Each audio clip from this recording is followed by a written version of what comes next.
তাৰপিছত আহি গ'ল some nouns are always plural. কিছুমান নাউন কি হয় সদায় প্লুৰেল হয়, তাৰমানে এটাতছে বেছি হয়।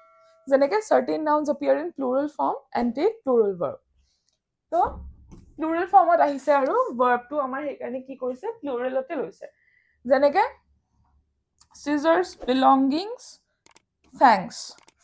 ঠিক আছে, এতিয়া মই যদি scissors কথা ক'ব কাৰণে যাওঁ, scissors টো কি হয় it's made up of two blades হয়নে?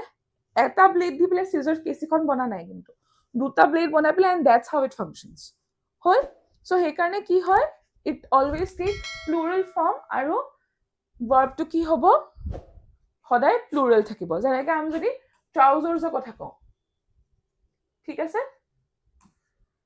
ট্ৰাউজাৰ নহয়, trouser is not the right word, trousers is the right word.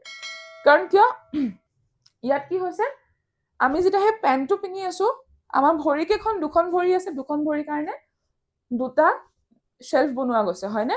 চ' সেইকাৰণে কি হ'ল ট্ৰাউজাৰ্ছ এইটো প্লুৰেল ফৰ্মতে থাকিব আৰু কি হ'ব সদায় প্লুৰেল ভাৰ্বে ইউজ কৰা হ'ব। অ'কে, যেনেকে wedges